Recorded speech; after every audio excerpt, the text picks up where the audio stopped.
بسم اللہ الرحمن الرحیم۔ عزیز طلباء کرام، میرا نام عبدالواحد کنز کالج میں اسلامیات کا ٹیچر۔ آج میرا دوسرا سبق ہے جو آپ کو بتایا جا رہا ہے۔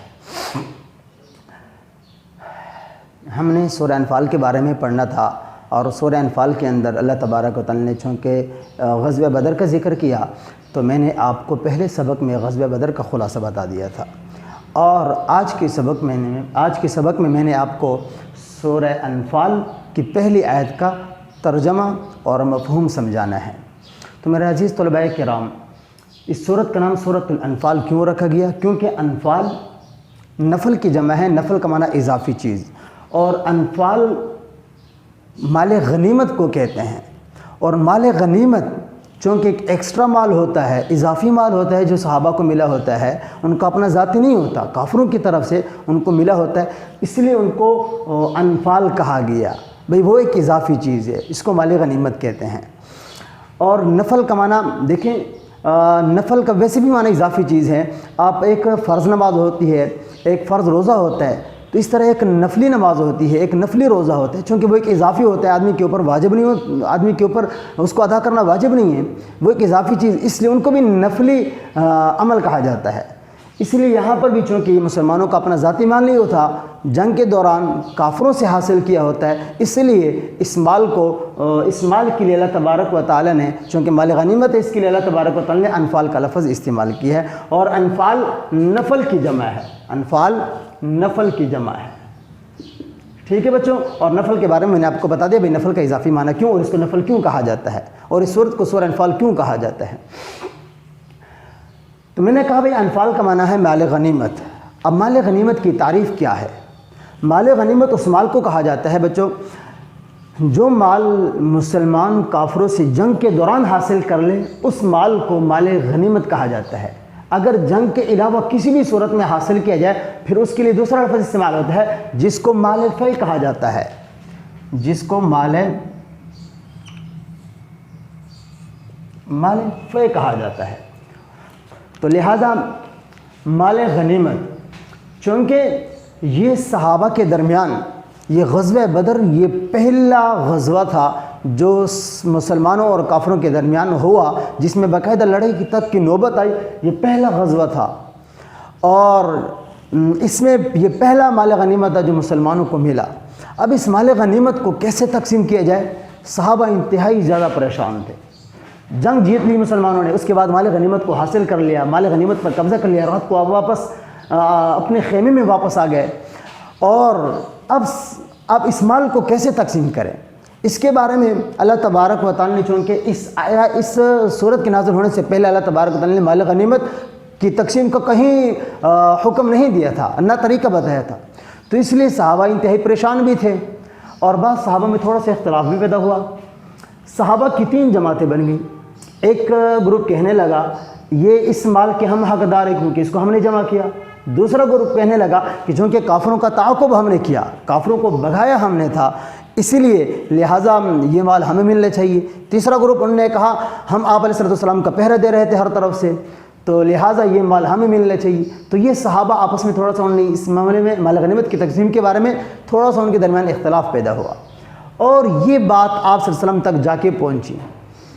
جو آپ صلی اللہ علیہ وسلم تک یہ بات پہنچی تو اس کے بعد اللہ تبارک و تعالی نے سورۃ الانفال اس سورت کو نازل کر دیا۔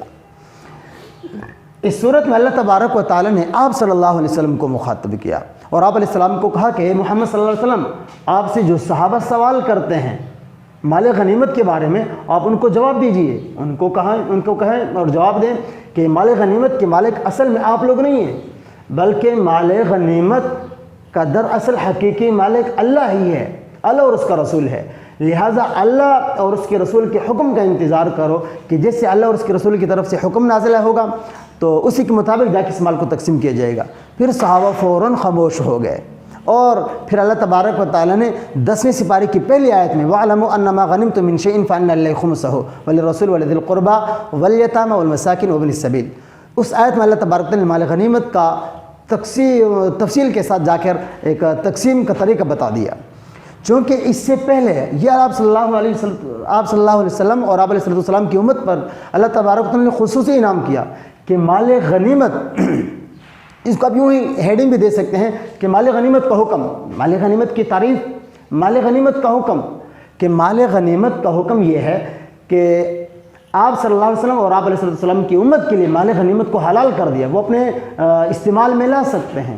حالانکہ آپ صلی اللہ علیہ وسلم سے پہلے جتنے بھی انبیاء ہیں، تمام انبیاء کے دور میں مال غنیمت کو وہ استعمال نہیں کر سکتے تھے، بلکہ مال غنیمت کو ایک کھلے میدان میں رکھتے اور آسمان سے جا کر آگ نازل ہوتی اور اس جا کے مال غنیمت کو جلا کے راکھ بنا دیتی، تو یہ ان کے عمل کے قبول ہونے کا ایک نشانی تھی۔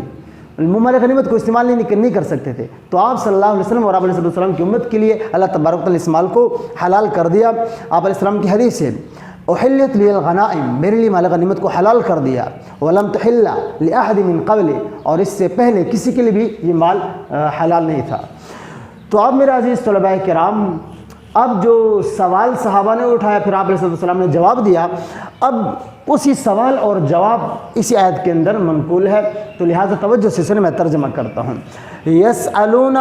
یسألون کا معنی ہے وہ سوال کرتے ہیں۔ کون لوگ سوال کرتے ہیں؟ صحابہ سوال کرتے ہیں۔ کس سے سوال کرتے ہیں؟ کا، آپ سے۔ اس سے مراد حضرت محمد صلی اللہ علیہ وسلم، کہ وہ صحابہ آپ سے سوال کرتے ہیں۔ اب سوال کس چیز کے بارے میں تھا طلباء کرام؟ عن الانفال، مال غنیمت کے بارے میں تھا۔ انفال کا معنی آپ نے پڑھا تھا بھائی، مال غنیمت، انفال مال غنیمت کو کہتے ہیں، تو مال غنیمت کے بارے میں، ان کا معنی ہوتا ہے کے بارے میں، وہ سوال کرتے ہیں آپ سے مال غنیمت کے بارے میں۔ تو یہ سوال کرتے ہیں صحابہ، صحابہ آپ سے یہ سوال کرتے ہیں، تو پھر آپ ان کو جواب دیجئے۔ قل کا معنی کہہ دیجئے، جواب دیجئے۔